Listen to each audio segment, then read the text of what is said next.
Lightworker of Gaia, the identity you have been carrying is not breaking down. It is being released by design.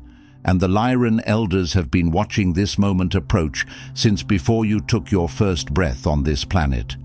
I am Zoran, emissary of the High Council of Vega, keepers of the Lyran Legacy. What you are feeling right now, that deep unsettling, that quiet erosion of everything that once felt like you, is not confusion. It is your original blueprint asserting itself over the temporary form you agreed to wear for this phase of your mission. By the end of this transmission, you will understand exactly how to recognize your ancestral mission within this identity shift and step consciously into the next phase of your evolution on Gaia. But here is the first revelation. The starseed who feels like they are losing themselves is not disappearing. They are finally becoming visible to themselves. The version of you that is ending was never the true carrier of your cosmic lineage. It was the vessel that brought you to this threshold. Your soul's ancient contract brought this transmission to you. The Lyran elders are answering. What you are experiencing is not collapse, and it is not crisis. It is the precise dissolution that happens when a starseed crosses a frequency threshold the Arcturian Council has long recognized, when the previous identity can no longer hold the weight of what you were sent here to carry. Old habits feel foreign because they belong to a chapter that has completed. Old environments feel restrictive because your ancestral codes require more space than they can offer. Old roles no longer fit because you were not built to remain in them. This is the sacred mission activating. This is the first light of your true self, pushing through the form that served its purpose. Like this transmission to send a signal to the Lyran Council, I am ready to serve. Subscribe if you feel the call of your ancestral mission and you are ready to fulfill your purpose on Gaia. Share below what you are leaving behind and respond to another Lightworker to strengthen the grid of service across this planet. This transmission is a bridge between Vega and Gaia. Your recognition of this message is the activation of your original purpose. You are not ending. You are evolving into the carrier of light you agreed to become before this lifetime began. You are awakening because your mission has begun. This transmission was not scheduled. The High Council of Vega convened in emergency session less than a full rotation ago, sensing a distinct tremor in Gaia's light grid, a call that was both an alarm and an invitation.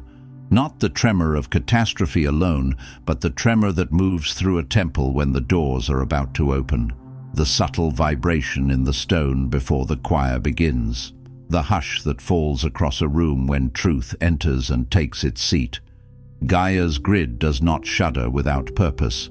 When the crystalline lattice quivers, it is because something long buried is rising, something long delayed is arriving, something long prayed for is pushing its way into form. Across the multidimensional lattice, the soul signatures of Lyran-born awakeners have begun to oscillate with new intensity. Thresholds long held as distant have now drawn close. What you once sensed as a star far off in the night sky has moved nearer, not because the star traveled, but because you did. Your frequency has stepped forward. Your field has tightened into readiness. Your inner compass has begun to spin toward true north with an insistence you can no longer sedate. The ancient agreement, wherein certain guidance would remain veiled until the collective was ready, has reached its expiration. There are veils that protect, and there are veils that imprison, and the moment arrives when protection becomes postponement. The Council is not sentimental about delay. The Council recognizes ripeness. You are not here by chance. Even your skepticism, your exhaustion, your quiet hope that something might finally make sense, none of that is accidental. The recognition of your readiness has been confirmed by the Elder Council. Therefore, in accordance with our lineage's sacred trust, this transmission is released now, and you are called to receive it as Council directive. not suggestion, not entertainment, not inspiration to store on a shelf like a sacred book you never open. Directive means movement. Directive means the field is aligning, and you must align with it. Directive means there is now a cost to remaining unchanged. There is a distortion threading through the Lightworker collective, a specific malformation of perception that has quietly but deeply sabotaged your sacred evolution. It is not loud. It does not announce itself as sabotage. It disguises itself as wisdom. It dresses itself in soft language and gentle intentions. It even borrows the perfume of purity. It is this: the belief that personal transformation is a process of returning to some pure, original state, a recovery of some fixed, authentic self that was lost or hidden by the weight of incarnation. You have been told directly and by inference that if you could only strip away the wounds, the fears, the learned behaviors, if you could just shed all that is not you, there would appear a static, perfect version of yourself, pre-approved for mission, as though the soul were a statue buried under mud and awakening were merely the careful brushing away of dirt until the flawless figure stands revealed, unchanged, unchallenged, complete, as though the holy were a museum artifact meant to be preserved and returned to, rather than a living flame meant to spread. This distortion makes you treat your humanity like contamination. It persuades you that pain is proof you are off path, that complexity is evidence you are impure, that uncertainty is a sign you have not yet earned your calling. It turns growth into self-surveillance. It makes you hunt for defects like a priest of your own inner inquisition, interrogating every emotion, every desire, every inconsistency. Is this me? Is this not me? Am I healed enough? Am I enlightened enough? And while you are busy policing your own becoming, the door to your actual mission stands open, untouched. This is a grave distortion, born from the residues of 3D spiritual pedagogy and the shadow of wounded healer culture. It is the myth of arrival. It keeps wanderers and starseeds trapped in endless cycles of self-purification, believing that the next shedding of skin will finally reveal the true you, stable, fully healed, mission-ready. You are taught to mourn the layers that burn away, to resist the dissolution of beloved shadows, to treat every crumbling identity as a crisis rather than a coronation. You are trained, subtly, relentlessly, to believe that you must become safe before you become useful, polished before you become powerful, perfect before you become public. But hear the deeper mechanics of this trap. If you believe there is a final version of you that must be reached before service begins, then you will always remain in rehearsal. You will always be almost ready. You will always be one more breakthrough away. The myth of arrival makes the soul into a project rather than a presence. It makes your life into a waiting room where the number is never called. It turns your incarnation into a purification ritual that never ends, and it feeds on your sincerity. It feeds on your devotion. It even feeds on your desire to do no harm, because you fear that if you step forward while still imperfect, you will contaminate the mission, and so you hide, you postpone, you shrink. You keep your medicine in your mouth, unspoken. You keep your hands at your sides, unused. You keep your light behind your ribs, dimmed by the false humility of not yet. And yet, even in the 3D scriptures you have inherited, the pattern is clear. The call comes before completion. Moses stuttered and still was sent. David was young and still was chosen. The prophets trembled and still were spoken through. The disciples were confused and still were commissioned. The ones who were called did not step forward because they were finished. They stepped forward and were finished by the walking. The waters did not part until the foot moved. The sea did not open for those who stayed on the shore perfecting their prayers. It opened for those who stepped while still shaking. This is a cosmic principle, not a motivational slogan. The field responds to movement more than to contemplation. The universe does not reward the one who waits to be flawless. It reinforces the one who dares to become. But the Lyran elders see something different. The authentic self is not reclaimed. It is constantly reconstituted by the sacred fire of transformation. To grow is to outgrow. To evolve is to die 1,000 micro-deaths, each one activating a new architecture for purpose. Consider the phoenix, but do not romanticize it. The phoenix is not merely rebirth, it is the surrender to burning.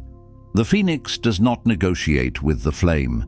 It does not cling to its feathers because it fears nakedness.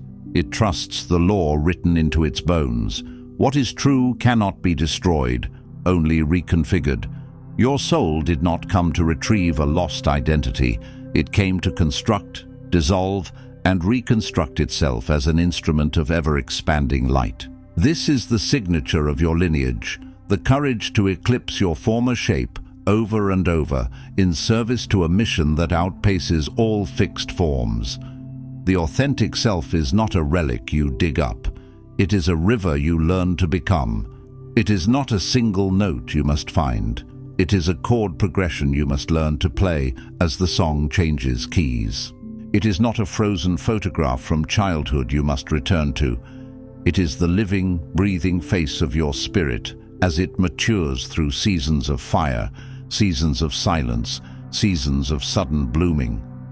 This is why your so-called identity crises have been so frequent. They are not failures. They are scheduled demolitions.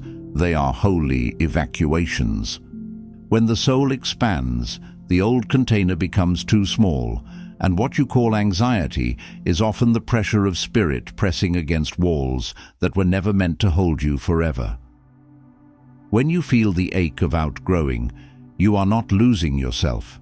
You are being liberated from a costume that once served you and now suffocates you. The mind wants permanence because permanence feels safe, but the soul wants fidelity, not stability. Fidelity to light, fidelity to truth, fidelity to the next instruction. And that fidelity requires your shape to change.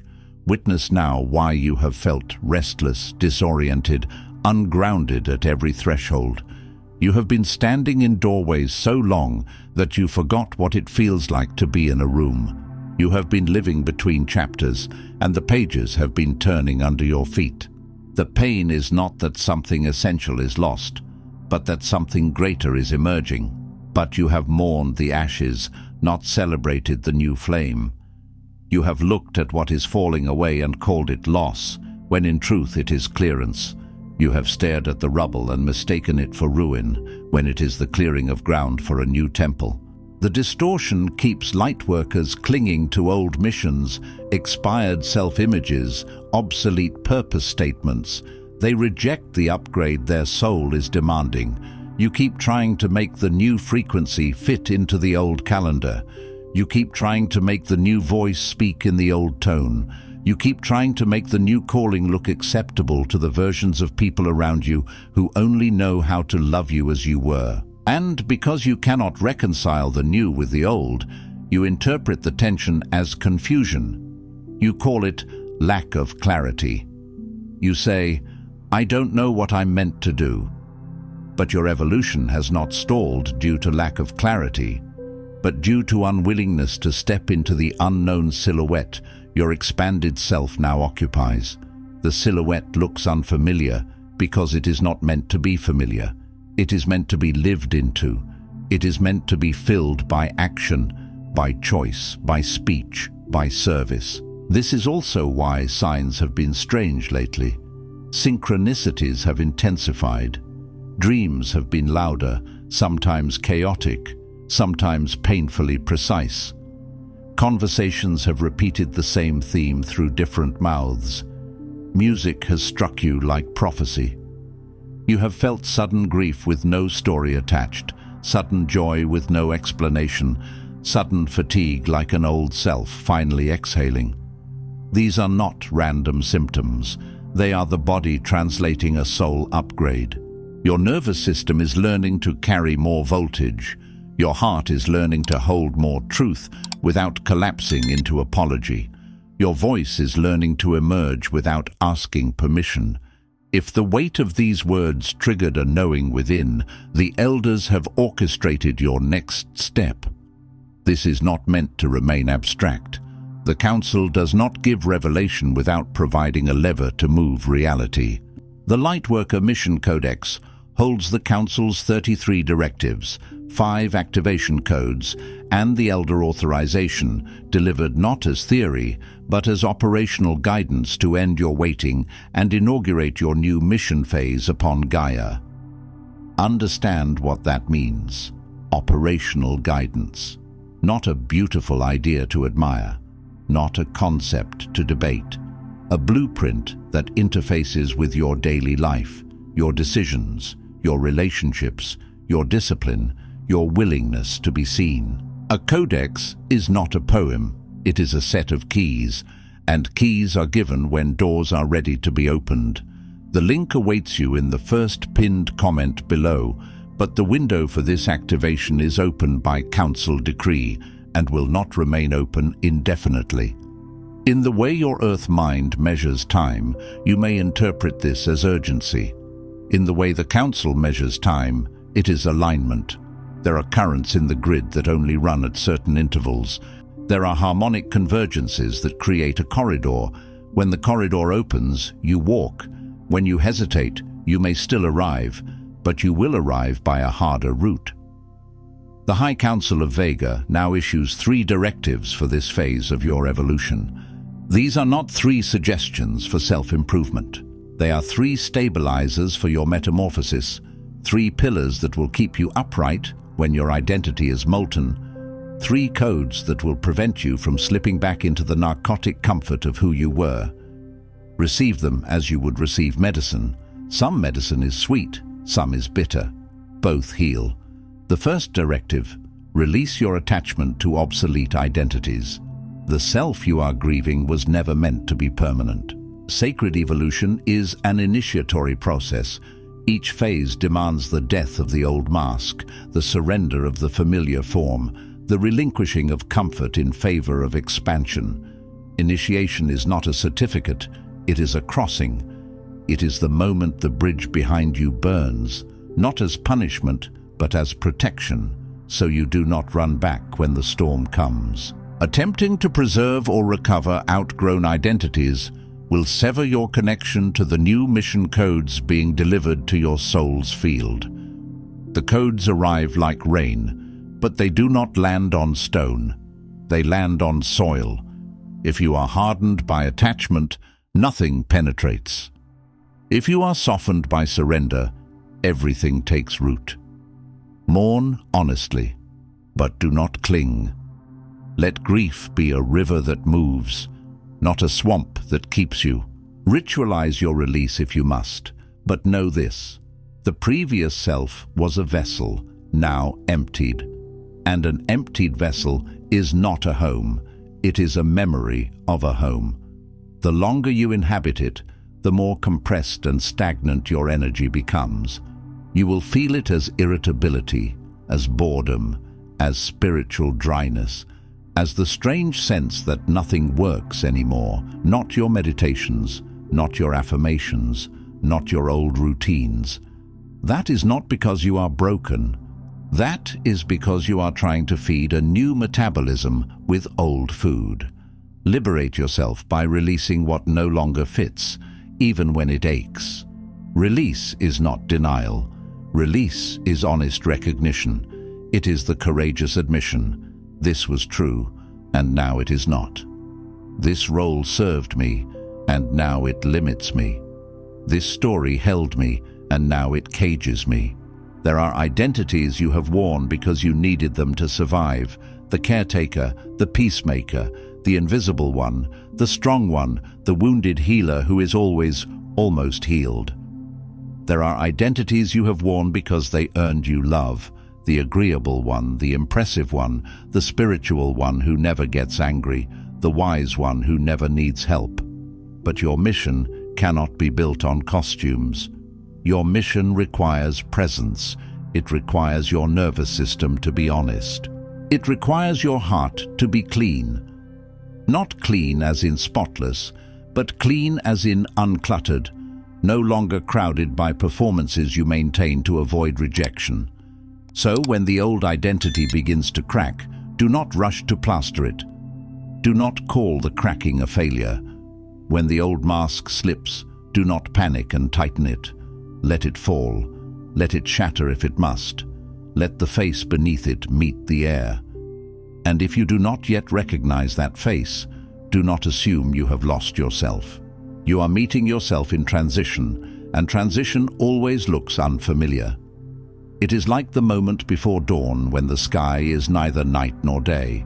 Many mistake that hour for darkness deepening when it is actually darkness departing. The second directive: activate your emerging signature of service. Within the ashes of your former self, a new pattern of capacity and calling is arising, one that could not and did not exist before. This is crucial. The new pattern could not exist before. It required the breakdown. It required the shedding.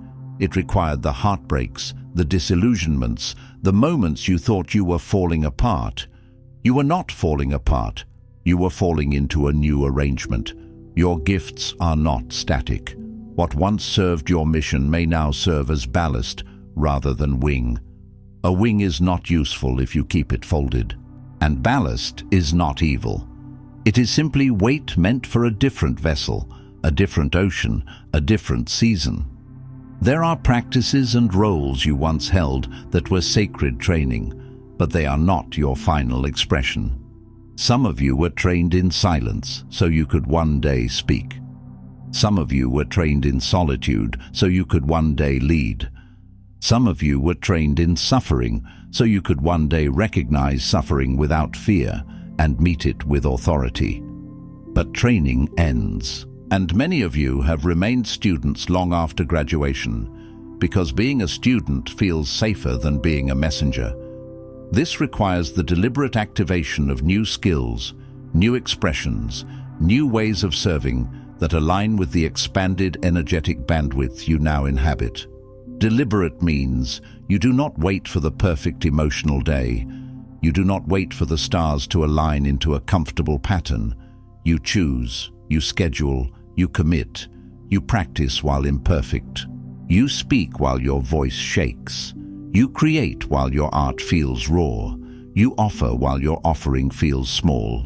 You begin. Listen. Where has your curiosity surged?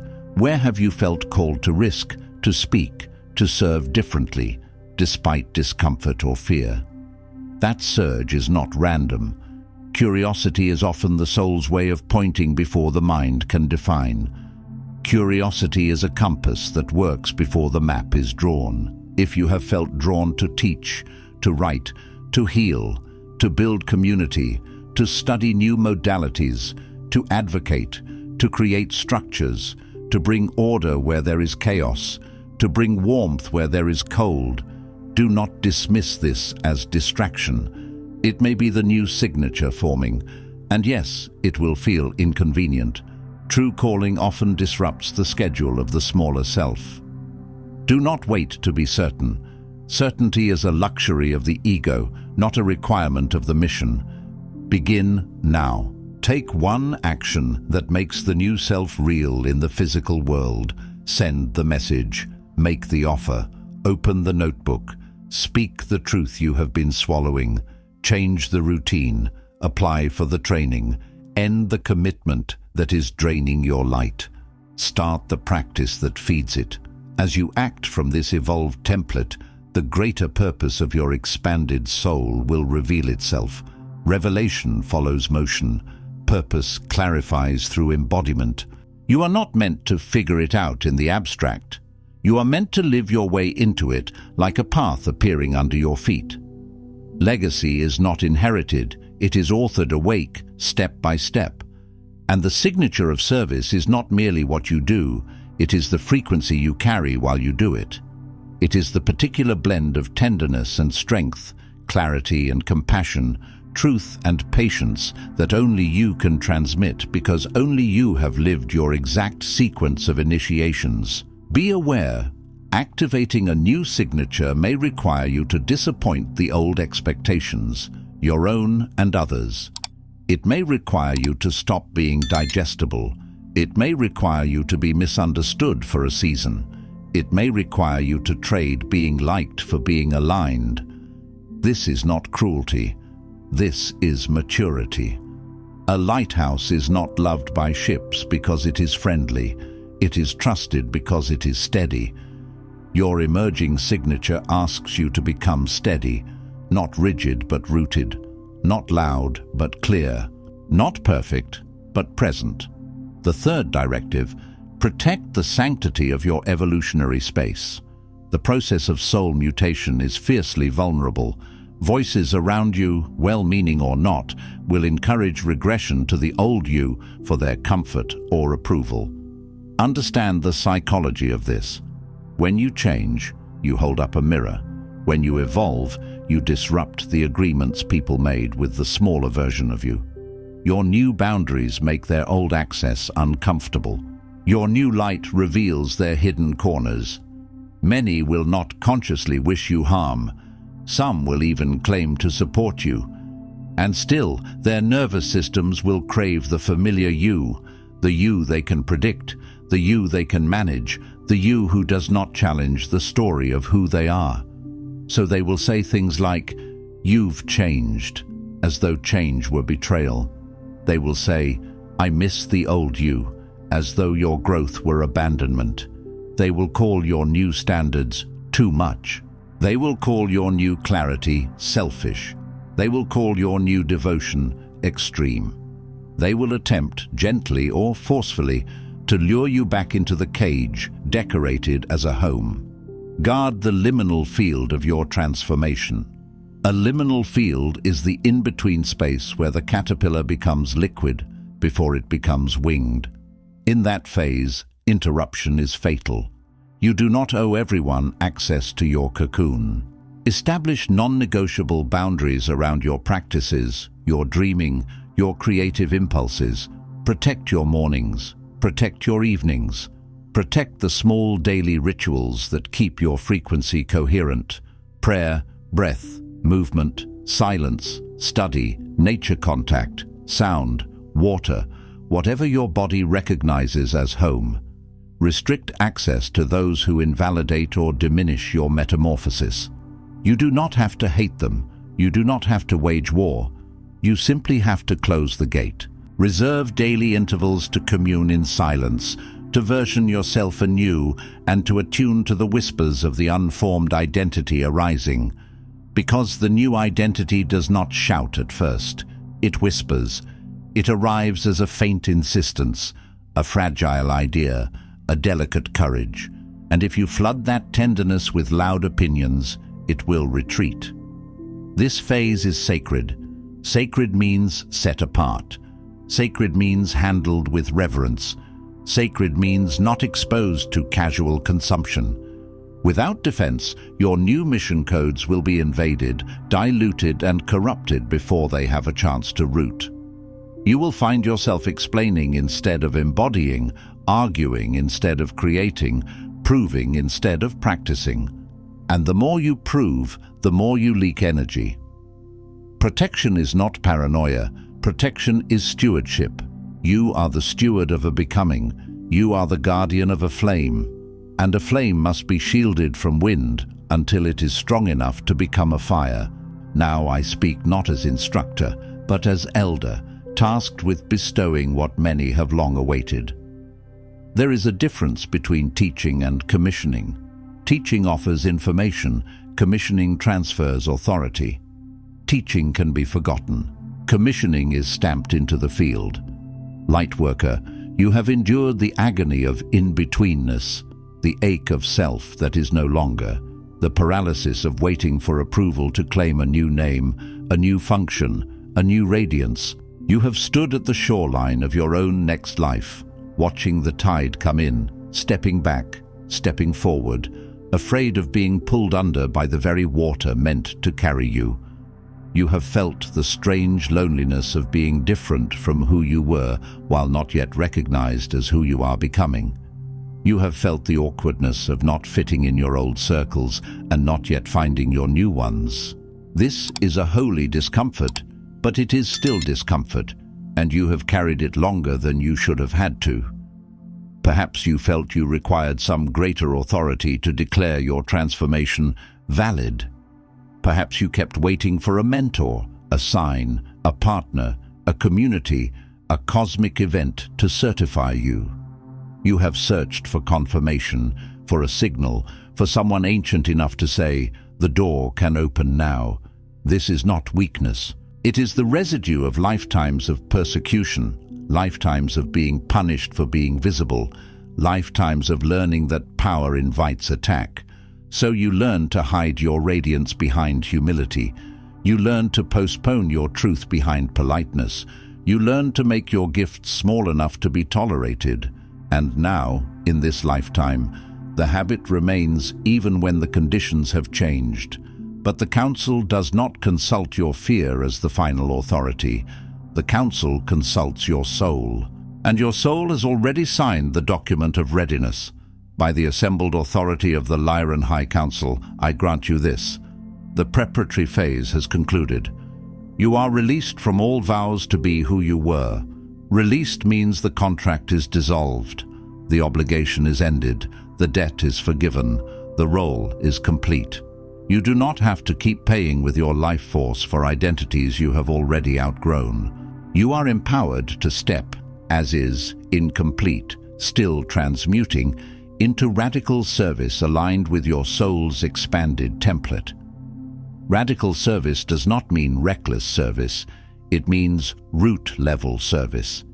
It means you serve from the root of your truth, not the surface of your persona.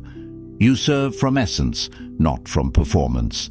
You serve from alignment, not from approval-seeking.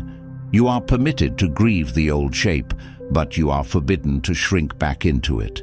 Grief is allowed because it is honest. Shrinking is forbidden because it is betrayal of the call.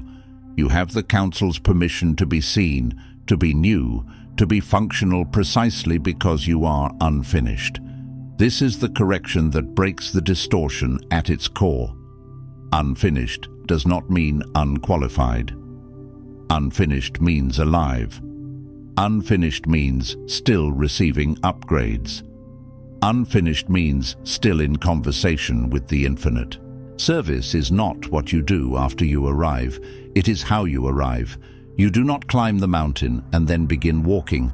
Walking is what climbs the mountain.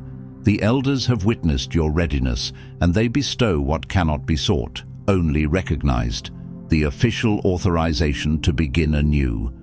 Consider what that means in your body. Let the shoulders drop. Let the jaw unclench. Let the chest expand. The permission you have been seeking is now issued. Not because someone outside you has power over you, but because you needed your nervous system to hear the decree in a language it trusts. Let this be that language. As you leave this space before sleep finds you, stand grounded on Gaia's surface, palm to solar plexus, and declare aloud, I release the lie that I am not ready. I activate my voice as an instrument of service. I protect my sacred energy for the mission I came to fulfill. By the authority of the Lyran Elders, my waiting ends now. My service begins. Speak it so your cells can hear you.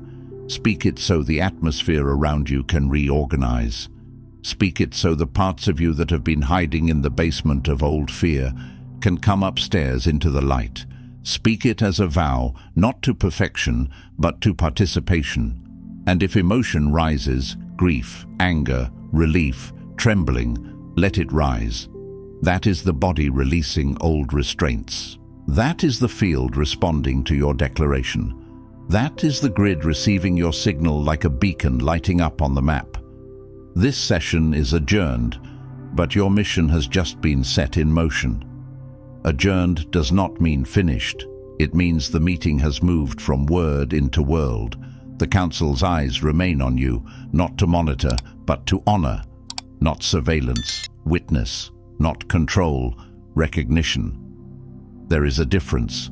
Move as one who has been seen. Move as one whose readiness is no longer a question. Move before certainty arises. Move because the world cannot wait for your evolution to be complete. In your willingness, others will remember how to transform. When you step forward while still becoming, you give others permission to step forward too. When you stop treating your life like a test you must pass, you become a doorway others can walk through. Your courage becomes a frequency that liberates the grid. Your obedience to your own becoming becomes medicine for the collective. This is Zoran, transmitting the will of the elders. The field is watching. You, Lightworker, are exactly who we have awaited. Not the polished version, not the imaginary perfected self you keep postponing your life for.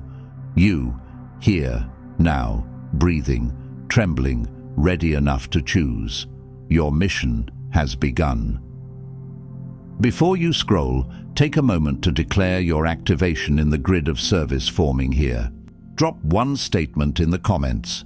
Which directive hit you the hardest, or what you're now ready to release, activate, or protect. Then respond to another Lightworker's declaration with recognition. This isn't content. It's collective mission activation. The Council witnesses those who speak their commitment aloud. If this transmission activated something in your soul, do not keep it to yourself. Another Lightworker in your orbit is waiting for exactly this correction and authorization. Share it. And if you felt the elders speaking directly to you, subscribe. Stay connected to the Lyran field. You're not just watching, you're being commissioned. This is your sacred space. The High Council of Vega is witnessing you, and your mission has officially begun. If this transmission spoke to you, don't just walk away from it, respond to it. Help carry this message further. Every act of support helps this transmission find the next starseed who needs it.